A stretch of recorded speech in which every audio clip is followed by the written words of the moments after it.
우리 니츠 우선 출제를 자주 하니까 확인해 보시고 288페이지에 부동산 신디케이트가 나오죠. 자, 이 부동산 신디케이트는 투자자는 다수입니다. 그러니까 여러분이 이 투자자는요, 뭐 100명이 될 수도 있고 뭐 1000명이 될 수도 있고 또는 10,000명이 될 수도 있어요. 이 다수의 누구? 소액이죠. 소액. 예? 예. 소액을 가진 다수의 투자자입니다. 뭐 자금이 대규모 자금이면요, 뭐 소수만 하면 되겠는데 소액 자금을 가진 다수의 투자자들의 뭐를 모아야죠? 자금을 이제 모으는 거죠. 예? 그리고 개발업자는 개발 사업에 대한 전문적인 뭐를 가지고 있냐면 노하우를 가지고 있어요. 전문성. 자, 이때 개발업자는 뭐죠? 우리는 건설회사, 예? 건설회사, 개발회사, 니츠 회사일 수도 있어요. 여러분 개발업자는요, 니츠 회사나 니츠 부동산 투자 회사나 건설 우리가 회사나 개발 회사가 될 수도 있는데 이 개발 사업인 경우에는 이 개발업자 자신이 뭐가 된다? 신디케이터라고 해. 신디케이터. 이 부동산 개발 사업인 경우에는 이 개발업자 자신이 스스로 신디케이터가 돼서 개발 사업을 합니다.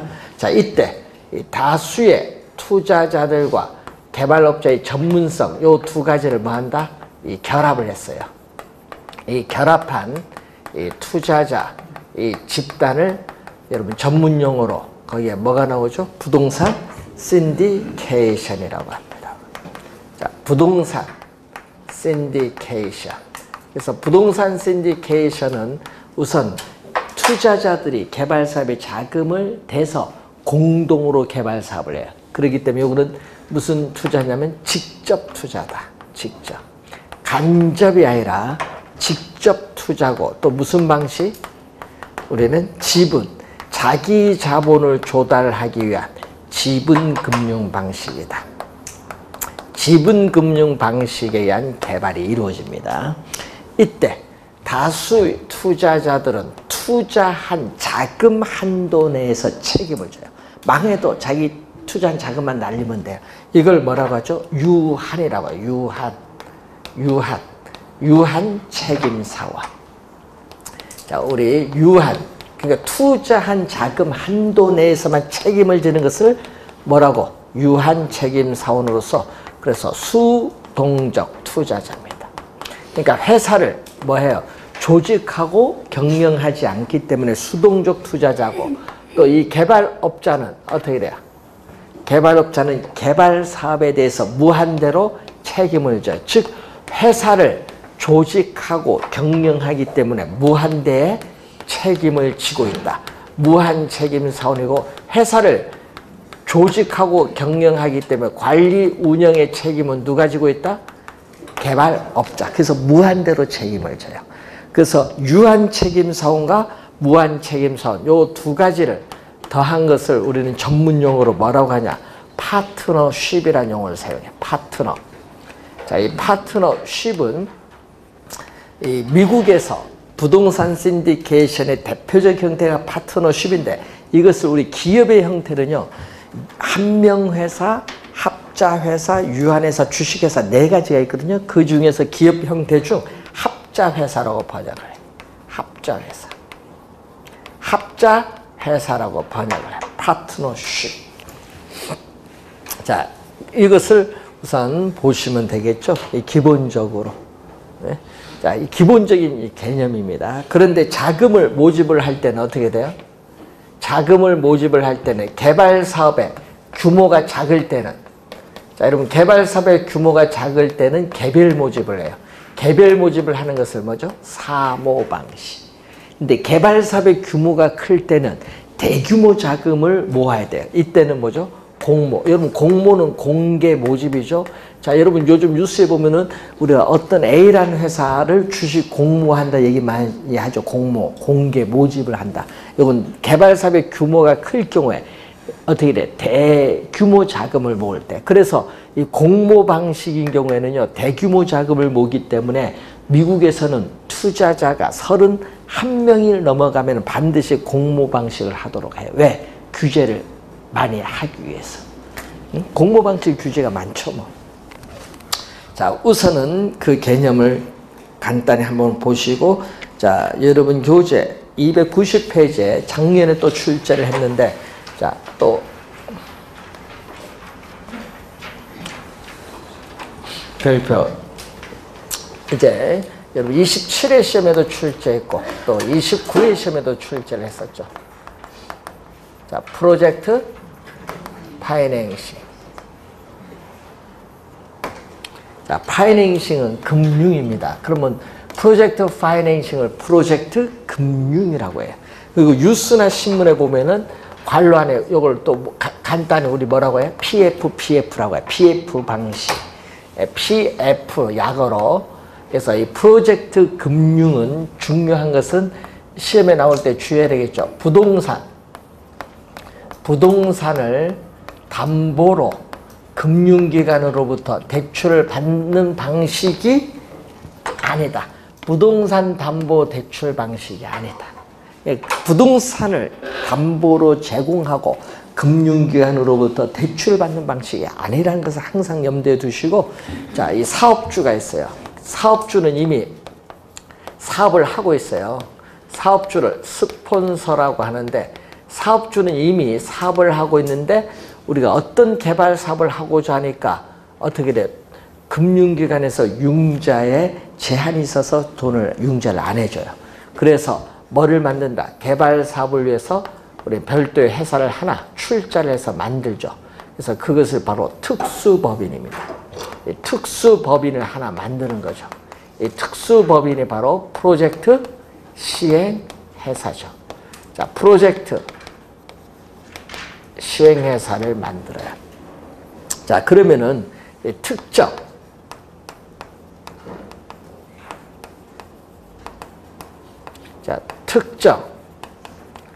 프로젝트 개발 사업. 자, 이 특정 프로젝트 개발 사업. 미국에서는요, 유전 개발 사업을 위해서 이게 PF라는 용어가 처음 나온 거예요. 유전 개발 사업, 고속도로 개발 사업, 항만 개발 사업, 뭐 고속전철 개발 사업이라든지, 예? 요즘에 뭐 이런 것을 이제 이용하는데 대규모 자금이 소요돼. 하여튼 자금이 돈 많이 든다. 대규모 자금이 소요되고 또 공사 기간도 오래 걸려. 공사 기간도 장기간 소요되는 특정 프로젝트 개발 사업. 그러니까 단일 사업이죠. 자금 액수가 크니까 단일 사업입니다. 그래서 이 특정 프로젝트 개발 사업에 뭐를 위해서? 미래의 이 수익성 또는 사업성, 이걸 담보로 한다. 그러니까 여러분 아까 얘기했지만은 부동산을 담보로 하는 것이 아니라 뭐를 담보로 한다? 미래의 수익성, 사업성, 이걸 담보로 하는 거예요. 예.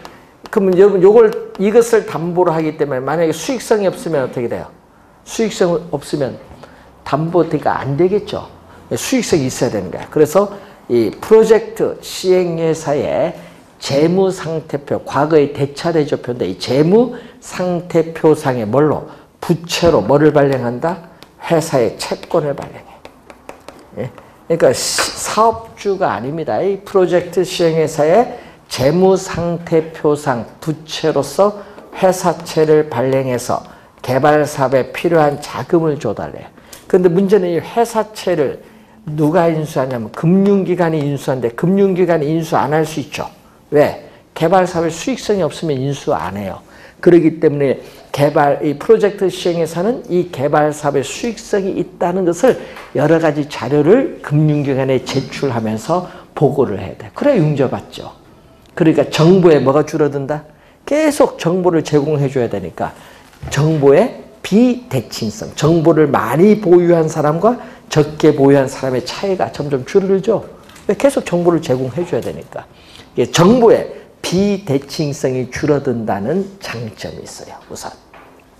그럼 근데 A라는 한 은행 인수하면요, 너무 위험이 높으니까 위험을 분산하기 위해서 여러 은행이 이 회사채를 공동으로 인수해요.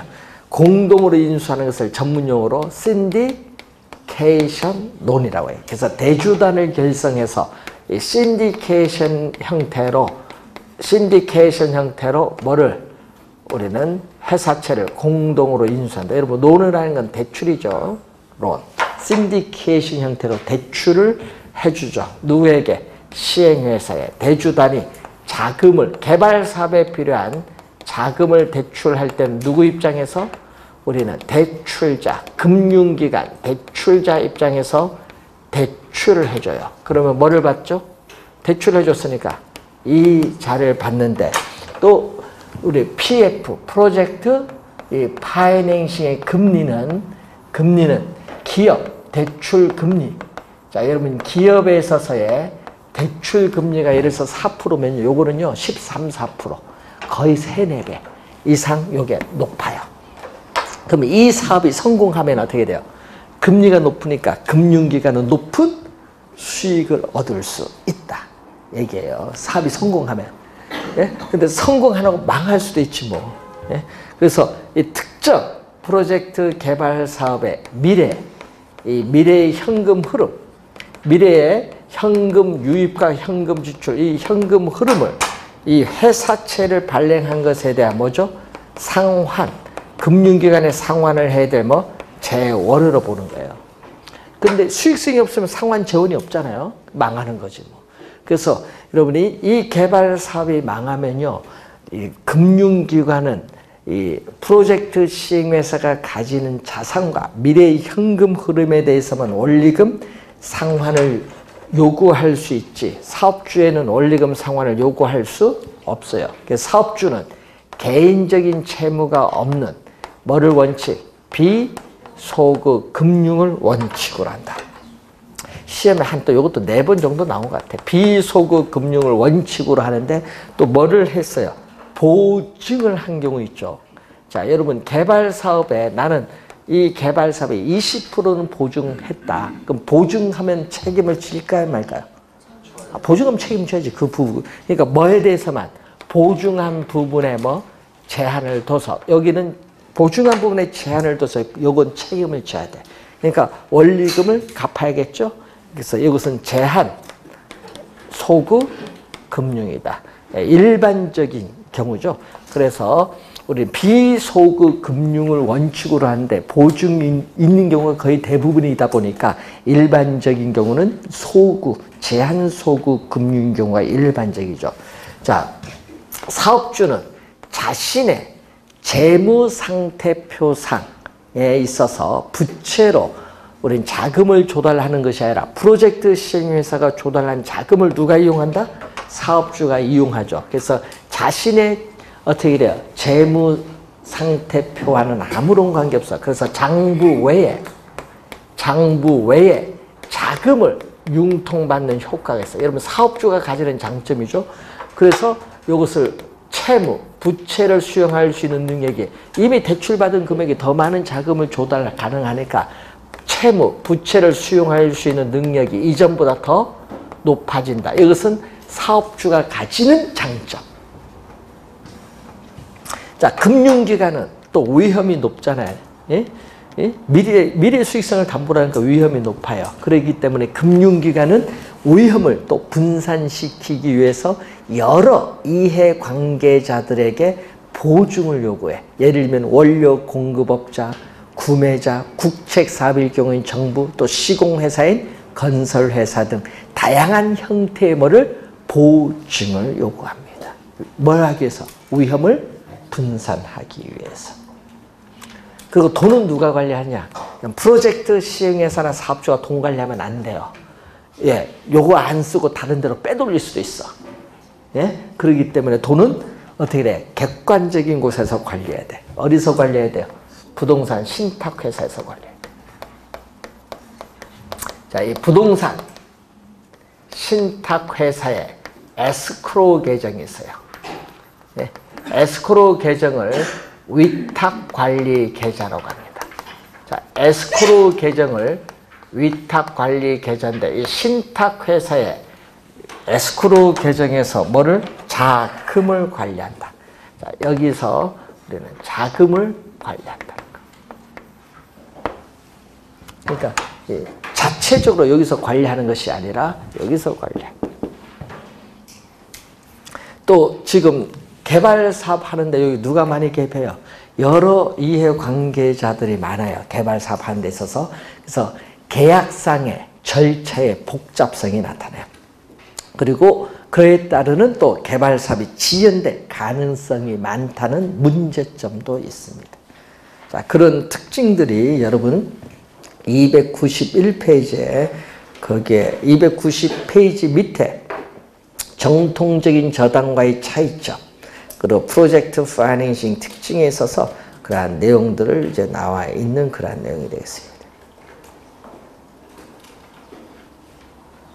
그리고 이 프로젝트 시행에서는 사업자는 아무런 관계없어요. 회계적, 법률적으로 독립적인 회사입니다. 독립적인 회사라는 걸 항상 염두에 두시면서 우리가 보시면 되겠습니다. 자, 그 내용을 지금 우리가 가지고 있는 그런 내용이 되겠습니다. 그래서 특히 특징을 잘 봐두셔야 돼요. 요즘 시험 문제 보시면요. 이 특징에서 우선 또 자주 출제되고 있기 때문에 잘 확인해 두시기 바랍니다. 자, 부동산 펀드. 펀드도 뭐죠? 간접 투자입니다. 이런 부동산 집합 투자 기구인데 이것도 간접 투자. 여러분 펀드 가입을 해봤잖아요. 전문가들 투자이기 때문에 간접 투자 상품이라는 것을 염두에 좀 두시면 되겠고, 자, 올해 시험 공급자가 개발 사업을 위한 자금을 조달할 때 우리 시험에 나오면요 PF 아니면 니츠인데 작년 이 두 문제 다 출제했어요. 네? 그리고 올해는 PF보다는 올해는 니츠가 더 중요합니다. 그래서 니츠 좀 주의를 해서 보시기 바라고, 자, 여러분 감정평가 이론으로 갑니다. 자, 여러분 교재에 있어서 308페이지에 감정평가 이론. 자, 감정평가 및 감정평가사에 관한 법률이 새로 생겼거든요. 2년 전에. 이 법률에서 감정평가의 개념이 나옵니다.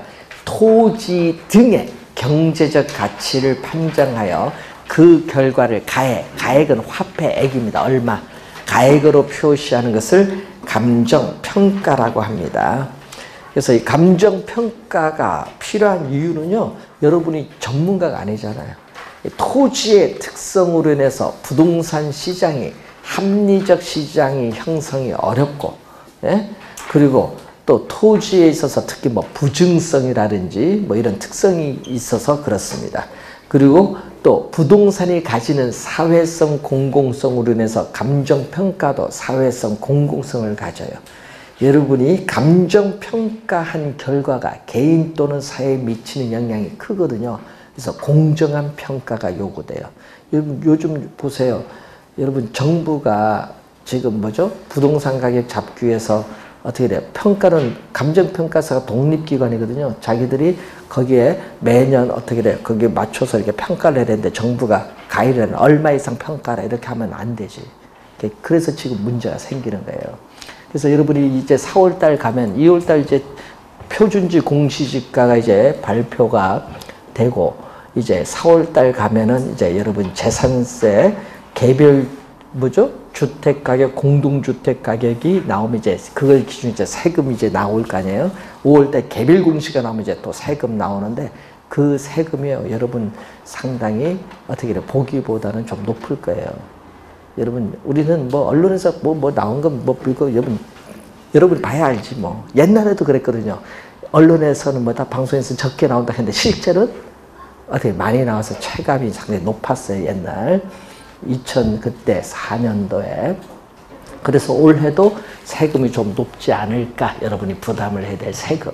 그런데 문제는 그 세금이 문제가 아니라 그게 영동되는 게 그게 문제지. 우리 세금 내는 것이 아니라 뭐의 문제인데, 여러분 전월세도 전가될 수도 있는 문제도 있고요. 또 뭐가 돼? 여러분 건강보험료라든지 이런 각종 세금에 다 영동이 돼요. 내는 것이.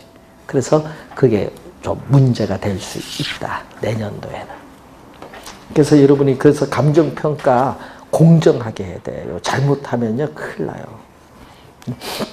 그래서 요즘에 보상액 있죠. 나는 왜 보상이 적게 나느냐. 때려서 감정평가사 보고 더 많이 좀 평가해달라. 그러면 안 되잖아요, 그것도. 그러니까 이게 이제 평가 기준이라는 게 있는데, 그래서 그 기준을 어떻게 해야 되느냐. 그래서 우리는 보상할 때는 표준지, 공시지가 기준으로 평가하거든요. 근데 문제는 표준지 공시가면 개별 공시가도 그거 맞춰서 가기 때문에 개발 안 될 때는 세금 적게 내다가 개발 이제 수용 당할 때는 그걸 기준해서 보상하니까 보상이 적게 나올 수밖에 없지. 그러니까 어떻게 돼? 처음부터 약간씩 좀 높게 평가해달라 이렇게 요구하면 괜찮아. 높게 평가해달라 하는 건 괜찮아. 세금 많이 내겠다 하는 거. 근데 갑자기 뭐 개발 사업 한다고 높게 평가해달라 하면 골치 아픈 거죠. 자, 그래서 며칠 전에 보니까 이제 이 광명이 과거에 비해서 안양 비상도보다 가격이 많이 올랐다고 하대요. 예? 며칠 전에 물어보니까 예? 목동보다 광명이 3억 싸고요. 안양이 광명보다 3억이 싸요. 예? 그렇게 서열이 그렇게 정해졌더라고요. 일이 있어서 한번 영 봤더니 예? 광명이 많이 올랐어요. 보니까 더 오를 것 같죠? 예? 예? 호재들이 많잖아요. 광명이 어떻게 보면. 자, 빨리 따시죠. 하세요. 자, 310페이지에 감정평가의 분류. 자, 감정평가의 목적, 감정평가의 조건, 또 대상 물건의 특성에 따라서 감정평가를 우리 활동을 효율적으로 하기 위해서는 감정평가를 적절하게 분류할 필요가 있는데 거기 보시면은 평가 주체. 자, 평가 주체에 따른 분류로서 뭐가 나오죠? 우리 공적 평가와 공인 평가가 나와요. 평가, 이 주체에 따른 분류죠. 자, 여기서 우리는 감정 평가의 주체가 공적 기관인 경우를 공적 평가인데 독일, 오스트레일리아, 호주는 공적 평가예요. 근데 공인 평가는 국가 또는 공공기관에 의해서 일정한 자격을 갖춘 개인이 평가의 주체가 되는 제도인데 우리나라, 일본, 미국은 감정평가사 제도가 있어요. 그래서 우리나라는 무슨 평가? 공인평가. 자, 우리나라는 무슨 평가다? 공인평가. 공적이 아니라 우리나라는 공인평가다. 자, 그리고 강제성 여부가 있거든요. 자, 강제성. 또 강제성 여부. 강제성이 있으면 필수적 평가. 강제성이 없으면 임의적 평가. 자, 그럼 강제성이 있습니다. 자, 어떤 일정한 사유가 발생한 경우에는 감정평가 의뢰인은 반드시 감정평가 기관의 평가를 받아야 돼요. 자, 부동산 여러분, 경매물건, 한국자산관리공사죠. 캠코, 공매물건, 그리고 국유재산 처분 시에는 반드시 감정평가를 받아서 시장, 경매시장, 공매시장 이런 데 나와야 돼요. 평가를 반드시 받아야 됩니다. 필수적 평가. 임의적 평가는 강제성이 없어요. 그러니까 감정평가 의뢰인, 임의의 자유로운 의사에서 행해지는 평가입니다. 자, 여러분 부동산 담보대출 받고 싶다. 여러분 자유로운 의사예요. 그것은 담보물건 평가는 임의적 평가입니다. 자, 그리고 감정평가에 있어서의 목적, 평가의 목적에 따라서 공익평가와 뭐가 나온다? 사익평가죠. 여러분 감정평가의 목적이 공적인 이익을 목적으로 하면 공익평가입니다. 자, 여러분 요즘 뉴스 나오죠. 뭐 3기 신도시를 개발하기 위해서 토지를 수용 시에 보상평가는 무슨 평가? 공익평가. 공적 이익을 목적으로 하니까. 그리고 사적 이익을 목적으로 하는 사익평가는 부동산 매매나 부동산 교환 시에 가격을 정확히 알기 위해서 행해지는 평가. 이런 것은 무슨 평가? 사익평가예요. 사익평가. 자, 그리고 거기 보면 또 법정평가죠. 법정평가는 법령에 규정된 대로 행해지는 평가예요. 법령에 규정된 대로 행하는 평가. 대표적으로 뭐가 있어요? 공시지가 평가, 개발 부담금 부과를 위한 평가. 이런 것이 바로 법정평가입니다. 법령에 규정되어 있는 대로 행해지는 평가입니다. 그러니까 시장에서 거래되는 가격과 달리 구할 필요가 있을 때 행해진다는 얘기죠. 자, 그리고 감정평가 수, 감정평가 주체 수에 따른 분류인데 감정평가사 한 사람에서 행해지는 평가는 단독평가예요. 그런데 신속하지만 객관성은 결여돼요. 자, 감정평가사 여러 사람의 합의에서 행해지는 평가가 합의제 평가인데 객관성은 유지되지만 신속성은 떨어진다는 단점은 있습니다. 자, 감정평가 수준에 따른 분류로서 자, 부동산 평가의 비전문가인 부동산 소유자가 행하는 평가 1차 수준의 평가고, 자, 여러분 평가에는 비전문가이지만 부동산을 실무로 담당하는 사람에서 행해지는 평가죠. 자, 공인중개사가 부동산을 매각하기 위해서 행해지는 평가를 우리는 2차 수준의 평가. 3차 수준의 평가는 전문성이 가장 높습니다. 평가의 전문가인 감정평가사에서 행해지는 평가를 3차 수준의 평가라고 합니다. 자, 가벼운 마음으로 한번 보시고요. 자, 시험 문제는 뭐가 중요하다? 거기 이제 나오는 감정평가의 조건에 따른 분류가 중요하죠. 자, 현재 부동산의 상태, 구조, 점유, 환경, 제한 물건의 부착 등 현재 있는 그대로 평가하는 것을 우리는 전문용어로 현황평가예요. 현황평가. 자, 현황평가를 말하는데 문제는 우리나라 감정평가에 관한 규칙이 있습니다. 자, 우리나라 이 감정평가에 관한 규칙, 줄여서요 감칙이라고 해요. 자, 우리나라 감정평가에 관한 규칙 줄여서 뭐라고? 감칙. 앞으로 감칙, 약어로 제5조가 있어. 제6조. 자, 여러분 제6조 보면요 현황 기준 원칙이에요. 자, 제6조가 현황 기준 원칙. 자, 그럼 시험 문제는 어떻게 돼요? 요 1항, 2항인데 1항이 우리가 출제를 우리가 했었죠. 1항을 출제했습니다. 자, 1항 여러분 311페이지에 거기에 나와 있습니다. 자, 1항 보시면요. 자, 26회 시험에 출제했었죠. 감정평가는 기준 시점에서의 대상 물건의 이용 상황, 불법적이거나 일시적 이용은 제외합니다. 이용 상황 및 공법상 제한을 받는 상태를 기준으로 한다. 공법입니다. 공사법상 하면 안 돼요. 자, 그리고 2항 보세요. 감정평가업자는 제1항에도 불구하고 다음 각 코의 어느 하나에 해당하는 경우에는 기준 시점에 가치 형성 요인 등을 실제와 다르게 가정하거나 특수한 경우로 한정하는 조건을 붙여 감정평가할 수 있는데 세 가지가 있죠. 법령에 다른 규정이 있는 경우, 감정평가 의뢰인이 요청하는 경우, 감정평가의 목적이나 대상 물건의 특성에 비추어 사회의 통념상 필요하다고 인정되는 경우, 이 세 가지 경우 중에 어느 하나가 해당하면은 우리는 어떻게 돼요? 감정평가의 조건을 붙여서 감정평가할 수 있습니다.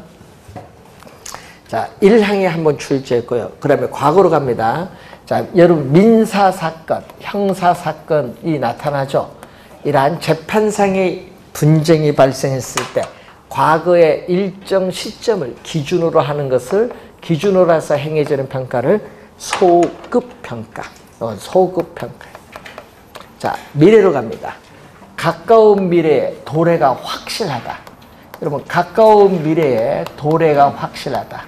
자, 여러분 업무용 부동산이 2개월 뒤에 준공이 된다. 확실하죠? 그럼 이때 가까운 미래의 도래가 확실한 그 미래의 일정 시점을 기준으로 하여 행해지는 평가를 기한부평가. 그래서 여러분 우리 투자의 타당성을 분석할 때 많이 행하죠.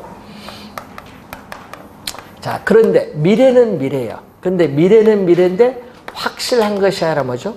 불확실하다. 자, 그래서 미래에 불확실한 상황이 성취될 것을 전제로 해. 성취될 것을 전제로 부동산 가치가 증가하느냐 감소하느냐 증감가 요인을 고려하여 행해지는 평가를 조건부 평가. 자, 여러분 이때 조건은 실현이 가능합니다. 자, 여러분 바다를 메어서 평가한다. 바다를 메어서 평가한다. 실현 불가능해. 그럼 평가 못해. 실현 뭐해? 가능해야 되고 합법성, 불법적이면 안 되죠. 합법성이 있어야 평가를 할 수 있어요. 조건이 있다는 얘기예요. 자, 그러면은 예를 들어서 토지에 건물이 있어요. 자, 토지에 건물이 있는데 이 건물이요 60년이 경우가 됐어요.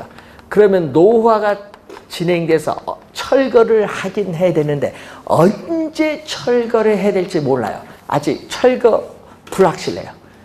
불확실한 상황이 성취될 것을 전제로 한다. 그 뭐를 전제로 해요? 철거를 전제로 한다. 성취될 것을 전제로 한다는 것은 건물의 뭐를? 철거를 전제로 하죠. 근데 철거는 실현 가능하죠. 법적인 절차에 따라 철거하죠. 그러니까 조건 만족해요. 그럼 철거를 전제로 하면요. 건물이 있지만은 철거를 전제로 했기 때문에 건물이 없는 토지를 건물이 없는 뭘로? 나지 상태로 평가하는 것을 무슨 평가? 조건부 평가. 이게 조건부입니다. 자, 여러분 우리 요즘 토지를 신도시 개발해서 수용할 때 보통 개발 제한 구역도 있잖아요. 그러면 개발 제한 구역 같은 경우에는 해제해서 평가해야 돼. 해제 전에 평가해야 돼. 해제 전에 평가해야지. 그래야 지방자치단체는 돈을 적게 보상을 하니까. 그래서 옛날 광명이 이제 90년 후반에 이제 개발이 이루어질 때 그때 개발 제한구역 해제 전후에 평가해서 보상했어요. 결국 소송까지 갔거든요. 소송까지 가도 광명이 이겼어요. 그것으로 인해서 비용을 많이 절감했다 해서 그때 광명시가 우수기관으로 표창도 받았어. 아니 그때는 잘 몰라요 이게. 근데 문제는 그때 왜 풀고 보상해 주냐. 풀기 전에 보상해 줘라. 예? 그거 왜냐. 그때 공무원이 공인 중개사 공부를 했거든. 담당. 도시계획 담당해. 물어보니까 여기 가능하냐 법적으로. 가능하죠. 그게 왜 안 돼요. 예? 근데 예? 어떻게 돼요. 이게 법적으로 문제 있다. 문제 있으면 뭐야. 해놓고 나중에 따지면 되지. 나 소송 좋아하잖아. 따지면 되는 거지. 결국 이겼잖아요. 광명시. 그래서 여러분이 여기 판례가 딱 정해졌죠. 그러면요. 그걸 지켜줘야 돼. 예? 그런데 어떻게 돼. 위례 신도시 개발할 때는요. 개발 제한구역 풀고 보상했어. 이러고 원칙을 벗어나면 나중에 문제 생겨요. 이번 3기 신도시 개발 쉬울 것 같아요? 안 돼요. 왜? 전부 뭐를 요구해? 개발 제한구역 풀고 보상해달라 하죠, 지금. 왜 위례는 해주고 왜 안 해주냐. 그래서 그렇게 나오는 거예요. 그러니까 골치 아픈 거예요. 원칙을 벗어나면은. 그래서 요즘에 그런 게 이제 중요해요. 개발 제한구역 해제를 전제로 한 평가. 이것도 무슨 평가? 조건부. 개발 제한구역 해제. 실현 가능하죠. 법적인 절차에 따라 해제하잖아요. 그래서 요즘 여러분 대통령 선거 가까우면 꼭 뭐가 나와. 개발 제한구역 풀어주겠다. 이런 얘기 많이 나오죠. 뭐 보통. 자, 올해 2019년도 초에 이제 좀 3월, 4월 가면은 또 신도시 또 개발한다는 발표한다 하대요. 또 어디 발표할지 모르지만 하여튼 요즘 신도시를 많이 만들어 놨습니다. 자, 그리고 여러분 교재 312페이지로 오시면은 참모평가, 수시적 평가인데, 자, 참모평가는요, 평가사의 소속 여부거든요. 평가사의 소속 여부. 고용기관을 위해서 행하는 평가입니다. 자, 여러분 국민은행에 소속된 감정평가사 있죠? 그럼 국민은행에 담보대출 해준다. 그럼 그 담보대출 물건 누가 평가하겠어? 국민은행 감정평가사가 평가하죠. 이게 참모평가입니다. 자, 그리고 수시적 평가는요. 여러분 감정평가사가 우리는 기업이나 회사에 소속되어 있지는 않아요. 그냥 평가를 전업으로 하지는 않습니다. 그렇지만은 공업단지 조성 등과 같은 대규모 개발 사업에 있어서 어떻게 돼요? 고대 전문가적인 지식이 필요할 경우에는 어디냐, 각종 전문가들이 모여서 일시적으로 행해지는 평가를 수시적 평가라고 해요. 수시적 평가. 자, 그리고 일본에서 기준을 한번 볼까요? 자, 일본에서는 토지와 건물이 결합된 뭐죠? 복합부동산인 경우. 자, 복합부동산, 우리 부동산 얘기하면 배울 때 배우셨는데 복합부동산의 경우가 있어요. 자, 뭐가 있죠? 토지에 건물이 결합되어 있다. 자, 토지에 건물이 결합되어 있다. 그럼 토지도 하나 물건, 이것도 하나가 합친 것, 이렇게 두 개 이상의 물건이 합쳐서 거래가 이루어진다는 얘기겠죠. 자, 이 토지 건물이 결합된 무슨 경우? 복합부동산인 경우에 우리는 두 가지를 공부해야 되는데, 독립평가와 무슨 평가? 부분평가. 두 가지를 공부해야 돼. 자, 독립평가는 이 평가 대상 토지상해, 그러니까 이 평가 대상 토지상해 하니까 평가는 뭐를 평가하고 하고자 한다? 토지를 평가하는 겁니다. 토지. 그래서 평가 대상 토지상에 건물이 있어요. 건물이 있는 경우에 건물이 없다고 보는 거예요. 건물이 없으면 뭐다? 토지를, 건물이 없는 상태인 나지. 건물이 없는 상태인 나지 상태를 상정. 앞으로 글을 읽다가 상정이란 말 나오면 가정한다 얘기예요. 상정하여 행해지는 평가를 독립평가. 건물에 있는데 없다고 전제를 하잖아요. 그래서 요거는 뭐에 속한다? 조건부 평가에 속한다. 독립평가는 방금 배우신 뭐에 속한다? 조건부 평가에 속하고, 건물이 없다. 나지 상태는 건물이 없으니까 건부감가. 건물이 없는 상태로 평가하니까 건부감가를 고려할 필요가 없다. 그래서 토지, 낮이니까 토지의 최유효 이용을 전제로 한 가격을 구하는 거예요. 근데 토지상에, 평가 대상 토지상에 건물이 있는데 건물이 현재 이용되고 있는 그대로 평가한다. 건물이 이용되니까 토지는 나지가 아니라 무슨 거죠? 검부지로 평가해요. 검부지니까 건물이 있기 때문에 건물로 토지 사용 수익이 제한을 받으니까 뭐가 있어요? 우리는 토지의 최유효 이용을 제외할 수 있죠? 건부감가를 고려해요. 이것은 건물이 현재 이용되고 있는 상태 그대로 평가하니까 무슨 평가에 속하죠? 현황 평가에 속한다. 자, 현황 평가에 속한다. 자, 우리나라 평가에 관한 규칙 또 제7조. 자, 제7조가 나오죠. 이 제7조를 보면은 개별, 물건, 기준, 원칙 등 이렇게 나와요. 자, 네 가지 1항, 2항, 3항, 4항 네 가지가 있어요. 자, 1항은 뭐냐? 1항은 감정평가는 대상 물건마다 개별로 하여야 한다. 자, 그러면 예를 들어서 토지, 건물 있으면 토지, 건물 개별로 하라 얘기예요. 그래서 개별 물건 기준 뭐다? 원칙이야. 1항은 개별 물건 기준 원칙. 개별로 하여야 한다. 반드시. 그런데 개별로 하는데 여기 등자가 붙었어요. 여기 등자. 등자는 요 세 가지를 얘기해. 등자는 요 세 가지. 자, 그러면 여기에 뭐가 나오냐면은 일괄이 있고 구분이 있고 부분이 있어요. 세 가지.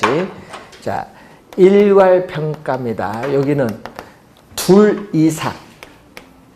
그럼 둘 이상이죠. 둘 이상의 대상 물건입니다. 둘 이상의 대상 물건을, 둘 이상의 대상 물건이 일체, 한꺼번에 일체로 거래되거나, 토지 건물 묶어서 일체로 거래되거나, 대상 물건 상호 간에 용도상 뗄래야 뗄 수 없다. 불가분의 관계가 있는 경우에는 일괄하여 감정평가할 수 있다. 그럼 감정평가 하에 한다가 아니에요. 하에는 반드시지만은 감정평가할 수 있다. 할 수도 있고 안 할 수도 있는 거예요. 할 수 있다. 일괄평가. 둘 이상. 그러면은 구분평가는 하나예요. 하나. 여러분 하나의 대상 물건이라도 가치를 달리하는 부분은 이를 구분하여 감정평가할 수 있다. 자, 여러분 도로에 하나의 대상 물건 1필이 토지가 이렇게 접하고 있는데 1필 토지에 있어서 이 전면, 후면이 있어요. 전면, 후면이 있는데 전면은 뭘로 평가? 상업용, 후면은 주거용이다. 그럼 이때 상업용이 비싸죠, 당연히. 그러면은 이 전체를 상업용으로 평가하면 과대평가되고요. 이 전체를 주거용으로 평가하면 과소평가가 돼요. 그러기 때문에 이때는 가치가 다르니까 하나의 물건이라도 가치가 다르면은 가치 차이가 다르면 상업용 주거용보다 구분해서 평가할 수 있다. 자, 부분평가. 자, 여러분이 또 세 가지는 19회 시험에 다 출제했었죠. 자, 또 요 두 가지는 우리가 27회 시험에, 또 요거는 22회 시험에 또 출제를 했습니다. 부분평가를 보면은 일체로 이용되고 있는 대상 물건의 일부분에 대해서, 이렇게, 1필이 토지가 있어요. 일체로 이용되고 있는 대상 물건의 일부분에 대해서 감정평가해야 할 특수한 목적이나 합리적인 이유가 있는 경우에는 그 부분에 대하여 감정평가할 수 있다. 그래서 부분평가할 때는 일체로 이용되고 있는 물건 전체를 기준. 자, 일체로 이용되고 있는 물건 전체를 기준으로 합니다. 그러면 예를 들어서 이 1필지의 토지 일부분이 우리는 도시계획도로가 예정되어 있다. 자, 도시계획도로가 예정돼서 여기를 뭐 한다? 수용을 할 때 뭐를 한다? 보상평가를 하겠죠. 이 보상평가를 할 때는 뭐를 기준? 이 전체를 기준해서 이 일부분을 평가한다. 이것은 무슨 평가? 부분평가.